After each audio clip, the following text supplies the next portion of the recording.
upon us over and over again.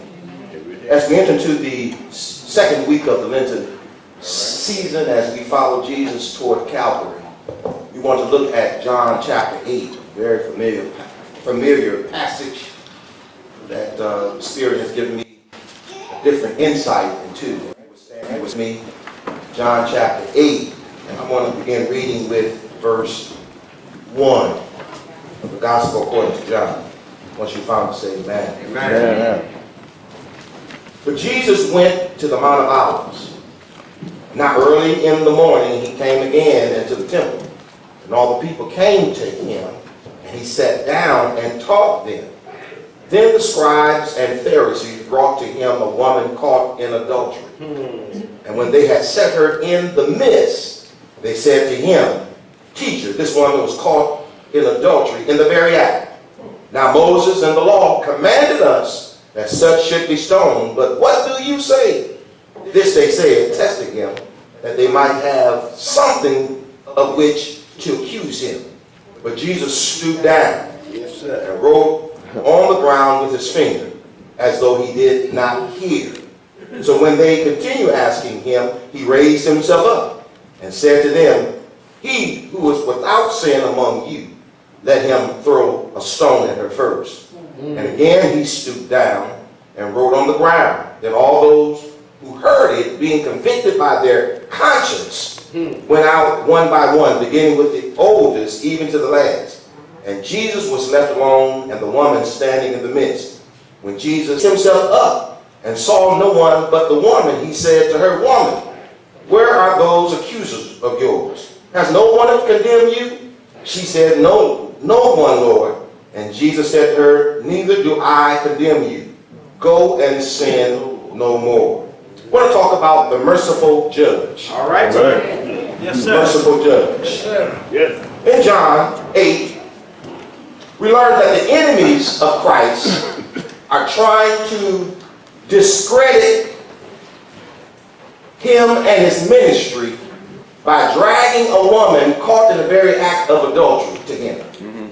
They're trying to discredit Jesus personally and professionally, his reputation, as well as his ministry. And the fact that they did this without bringing the man involved in the same situation proved that it was all a sham and an evil plot, trying to discredit the Lord as a false prophet and teacher in the eyes of his followers. They're trying to ruin his reputation, trying to slow down his popularity. Yes, sir. Yes, sir. Trying to do all that they can, because the scribes and the Pharisees saw Jesus as a young itinerant preacher who was in stark contrast to their power and their authority over the people. Well, and so it's always a power game with some people. Trying to protect their power, trying to protect their position in church, if you will. And so in verse 2, we see something. The Lord is making his way to the temple again, and the text says early in the morning. He comes to the house of God in the morning out of his love and out of his devotion to the Lord. Time was not a factor. Say daylight saving time wasn't a factor for Jesus. Well, he got up early in the morning, made his way to the house of the Lord. Amen. Out of his devotion to his Father. And the text, verse 2 says, and soon a crowd of people followed him there. I like that. Some were there to see Jesus. And I believe others were there to see him perform some type of miracle on their behalf or them early. At the crack of the day. Just that they can attack you. And that's what we see here. He comes to the temple, and the Bible says, verse 2 says, to teach. Yes. He comes to the temple. Teaching the word of God has always been a priority of Christ. yes, sir. Yes, sir. Teaching is important to him. Something is inherently wrong with a child of God, those who profess to be a child of God, but yet refuses to come to the church and be taught the word of God. Yes, sir. Yes, Jesus in the temple to teach, and the people followed him, teaching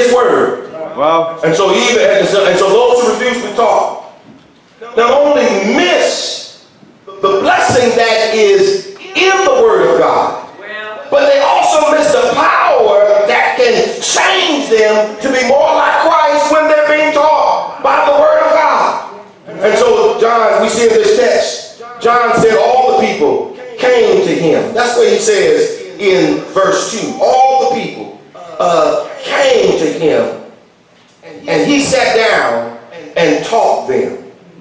I like the sound of those words. He sat down and taught them. Some are there because they value his teaching. Well, And doubtless some wanted to see a miracle instead of receiving the message from him, and others came simply to criticize him. And so the text says that while Jesus is teaching and while he's holding class, the scribes and the Pharisees came. And not only did they come, but they're bringing a woman caught in adultery and sat her right in the midst of the class while Jesus is teaching. As a matter of fact, I believe they sat her right in front of him as he sits down in a chair holding class. Now, look at this text. Verse 1 is very specific. Verse 3 is very specific. It says, they brought her to him. They just didn't bring her to church, but they brought her to him. I like that. One of the commandments says, thou shalt not commit adultery. yes. They want to know where Jesus stood on the issue of idolatry. Text says, they brought her in the midst. Now, I need to ask, was she wrong and guilty of this particular sin? well, Of course she was. Is this the way the church or believers should treat people when they sin? Of course not. Should the church or believers, my brothers and sisters, expose the sins of people in public? Of course not. And yet the religious leaders were wrong for doing this. And of course they were. They didn't care whatsoever. She's a pawn in their hands in order to bring Jesus down. These evil men and the religious leaders, they were cloaked in the religious garment of being holy, and yet we see they were far less than anything. Look at verse 5. Listen to what they say to Jesus, because they begin to quote scripture. Evil loves to quote scripture and act righteous. They said they quoted Moses. Now Moses, in the law, commanded us that such should be stoned. What do you say? What would Jesus do? What do you have to say about this? The goal, my brothers and sisters, is to get Jesus to contradict himself, but they have no idea who they're dealing with. That's right. How are you going to how are you going to throw the word when he is the word incarnate? Well, How are you going to talk legal stuff when he is the one who took on flesh and dwelt among us? And so throughout his ministry, they remembered what Jesus had to say. Jesus told them, think not that I have come to destroy the law or destroy the prophets. He says, I've come not to destroy, but to fulfill the law. I've come to fulfill the prophecy that have said. It's all on track. And then Jesus also says, the Son of Man is not come to destroy men's lives, but the Son of Man has come to save them. Now, if Jesus is true to all of what he says here, how he's going to handle this situation with a woman caught in the very act of adultery, which is against the law? Well, my brothers and sisters, it's a trap. If he lets her go, then he would be seen as going easy on sin. Stay with me now. And if he go easy on sin, he risks being arrested by the religious leaders who are going to charge him with wrong. If he gives permission for her to be killed, then he upholds the law, and yet he contradicts everything he says about destroy the law, and I've come to save sinners from their sin. The Lord is in the dilemma, as it appears. My brothers and sisters, the sad tragedy in all of this, what I see, the religious leaders couldn't care less about this woman. They couldn't care less about her sin. They couldn't care less about her soul. They couldn't care less about her eternal destiny. They all were interested in bringing Jesus down. They all cared about implementing an evil plot against the master. And they wanted to know what Jesus would say. That's what the text says. Look at verse 6. The Lord's initial response was to ignore them. You see, next time somebody comes with some foolishness, do what Jesus would do. All right. The next time somebody wants to talk about somebody else's sin, just ignore them. Well, Pick a text. Text says, alike have wondered what was Jesus writing on the ground with his finger. He just could have easily stooped over. But why does he take his hand and his fingers and begin to write on the ground? Now, John doesn't say, and I don't know what, but let me give you some food for thought. Prior to John chapter 8, the Bible records two instances where the hand or the finger of God did some writing. all right. Amen. The first time is in the book of Exodus, chapter 20, when God took his finger and wrote the 10 Commandments on 2 tablets of stone and handed them to Moses. The other incident takes place in Daniel chapter 5, verse 24 through 25, and where there is a in the balance. And God is going to divide your kingdom and give it to another. This was a Babylonian king. Twice in Scripture do we see God using his hands to write something. And yet when we come to John chapter 8, we find the Son of God stooping over, bent over, takes his finger and begins to write on the ground. Now the Bible doesn't say what he wrote on the ground, but if I can use my whole imagination. All right, go ahead, doctor. I believe Jesus wrote something about this woman. Jesus raised himself up, and he says, "He who is without sin among you, let him throw a stone at her first." When they badgered him, he stoops over. When he begins to speak, he raised himself up. Stay with me now.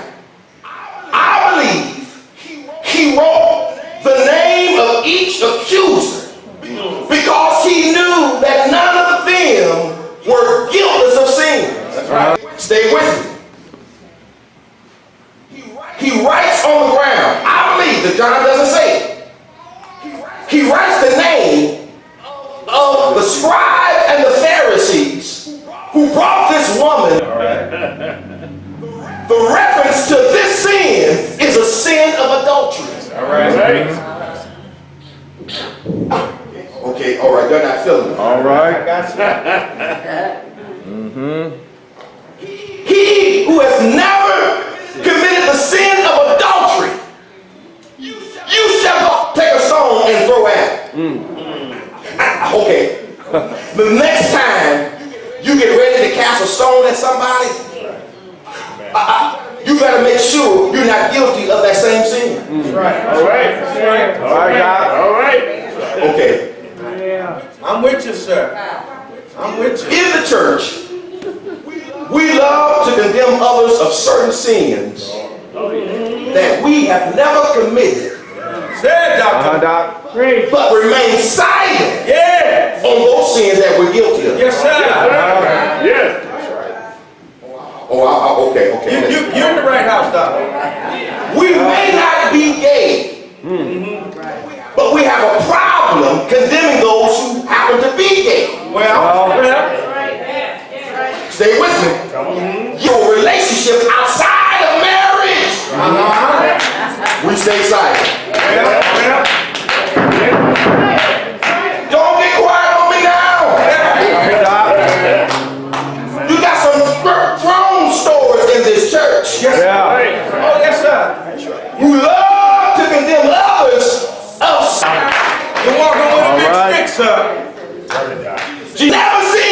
That's right. like her, be the first who's qualified to put her to death. All right.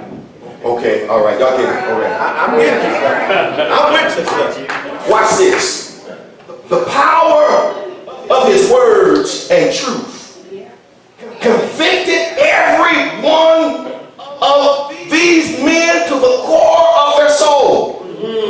Stay with me now. Upon hearing these words, the text says their conscience was convicted. Yeah. How so? With the exception of what Jesus says, what would cause their conscience to be convicted?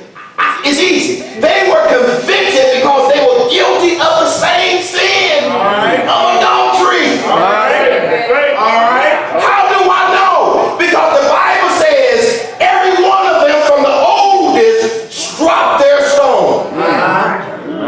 Oh, you don't hear me?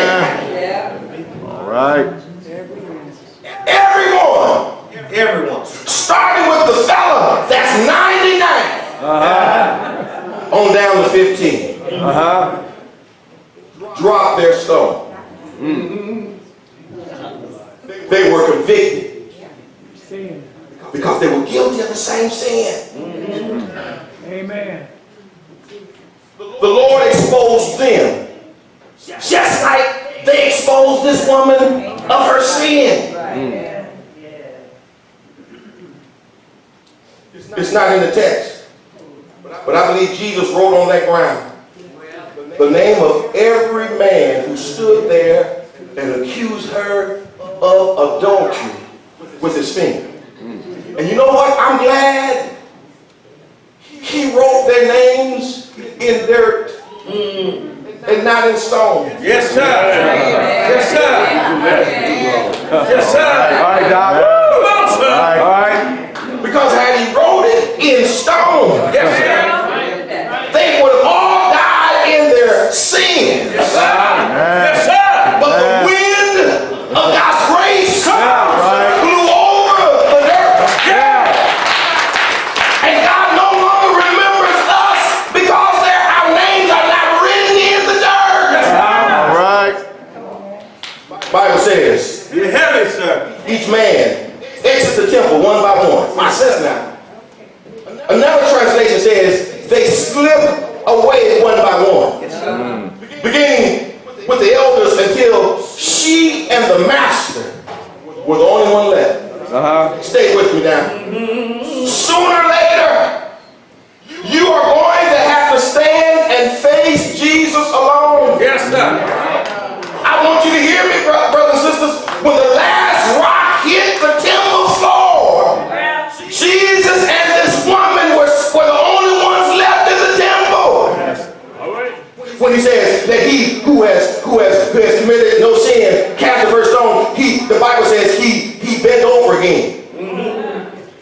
And one by one they marched out of the temple. When he was the last one with her, and then the text says he raised himself up. I want you to look at this. Jesus is along with this woman. What a wonderful picture. What a wonderful portrait of a holy God and a sinner. Yes, sir. Yes, sir. Oh, that's wonderful. And if you can just get along with a holy God, he'll help you to see how sinful you are, but also he'll let you know how loving he is. Somebody, someday will soon, you are going to have to meet Jesus for yourself. Well. And when Jesus saw that no one was left, he called her woman. Woman, where are those who accuse you? Woman. I did a lexicon search on the word woman in John. Twice in the Gospel of John, Jesus used the term woman. The first time he used it was with his mother. He said, woman, what do I have to do with you? In this text, he says, woman, where are your accusers? The term woman is an English translation of the word lady. Lady. He didn't call her an adulteress. Right. He called her lady.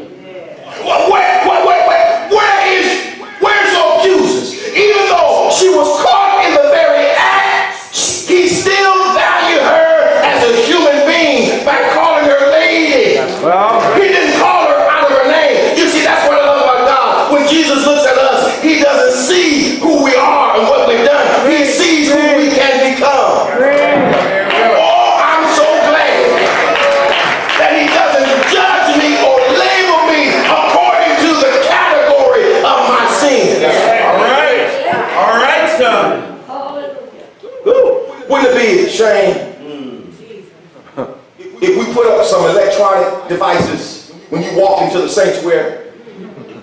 And that device will call out what sin you did.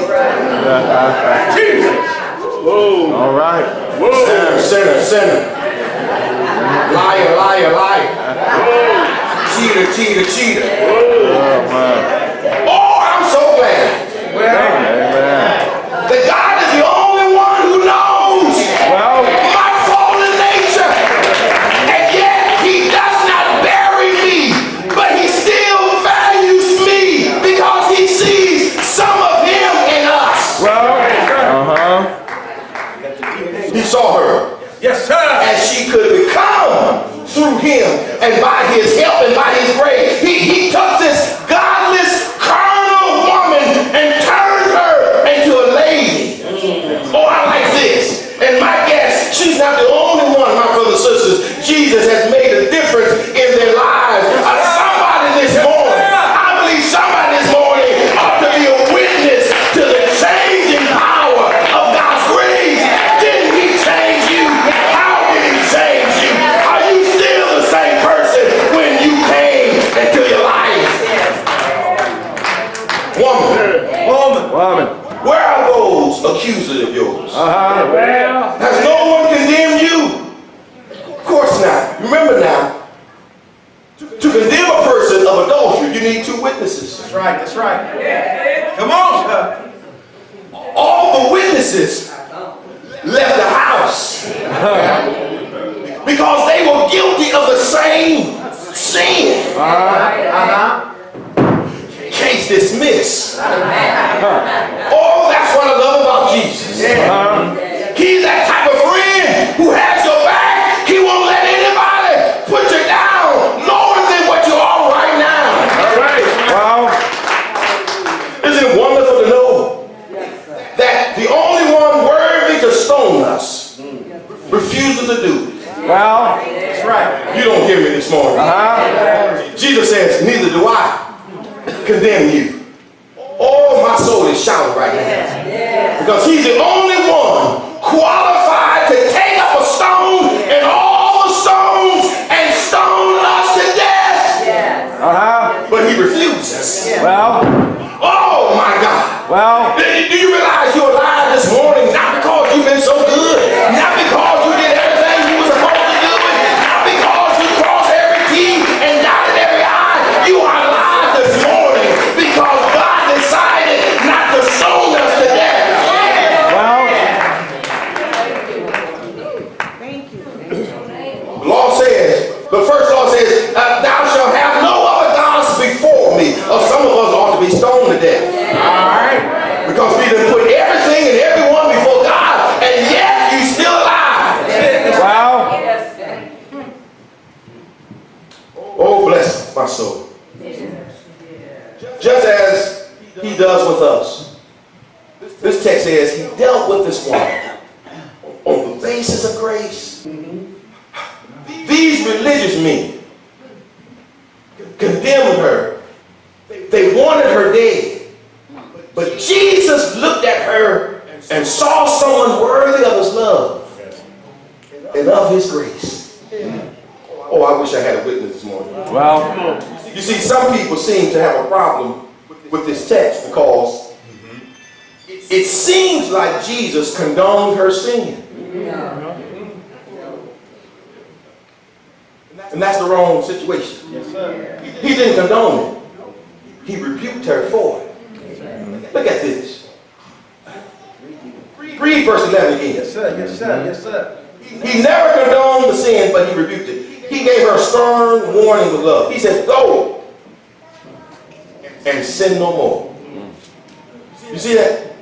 Go your way. You're free. That's right. I'm giving you a new lease on life. Yes. Sounds like Calvary to me. That's right. That's right. Who wouldn't serve a God like him? Go your way. But don't repeat the same sin again. right, Yes, sir. Don't allow your lust and your desires to get the best of you when you find yourself hooked up with another married man. Go your way. Go your way. And sin no more. Don't repeat the same sin. Okay. Don't repeat the same sin. Don't blame the devil. You just got to have him or her. To make your liver quiver. Well. Get your own husband. Get your own wife. Well.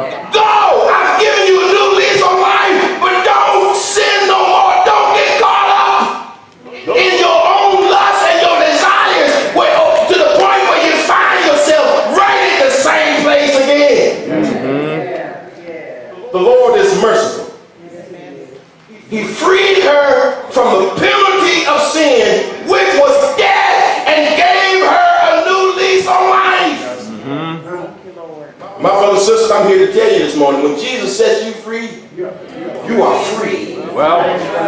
When the Lord lifts you up, Amen. you are up and nobody can bring you down. When the Lord puts his hands on you, can't the devil in hell can't do you no harm. I'm so glad Jesus lifted me, and because he lifted me up, I'm singing glory, glory, hallelujah. Well. Jesus lifted me. Satan had me bound. Well. But Jesus lifted me. Yeah. Yes, he did. Yes, And he did. because he lifted me, I'm singing Yeah. glory, Glory. glory, Glory. glory, hallelujah. Jesus lifted me. And I'm glad about it, my brothers and sisters. That's what the songwriter said. When I was in sin, Jesus lifted me. Well. Is there anybody here this morning who has been lifted by the Lord? When the Lord has lifted you, can't you tell the Lord, thank you? Why don't you say thank you? Thank you for lifting me up. Thank you for saving my soul. Thank you for giving me your love. Thank you for covering me with your blood. Thank you. Thank you. You've been so good to me. Well. You've been better to me than I've been to myself. I just want to say thank you. Well. He's a merciful Lord. Yes, he is. Can't nobody do me like Jesus. Well. I He's know. a friend to the friendless. He's a mother to the motherless. He's a father to the fatherless. Can't nobody do me like the Lord. Well. Nobody. He's a merciful Lord. Well. The folk you think ought to be condemned. He says, no, leave them alone. All right. Thank you, Lord. Thank you. Thank you. Thank you. I thank you. Thank you. You've been so good to me. Well. Yes, I sir. just want to say thank you. Yes, sir. Yes, sir. The door's open. There may be someone here this morning who may feel like this woman in this text. You'll notice that Jesus never condemned her. He didn't sentence her to death. Even though she was guilty. He didn't sentence her. And the next thing, he didn't judge her. That's right.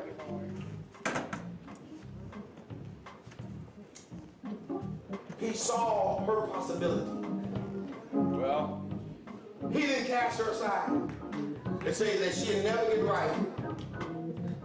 That is the same love and grace that God has extended to each and every one of us this morning. If you happen to be saved or you happen not to be saved, you're a Christian but don't have a church home, or you have not confessed Jesus Christ as your personal Lord and Savior, this is your opportunity as we extend to you the invitation to Christian discipleship. Man, woman, or child, this is your opportunity. As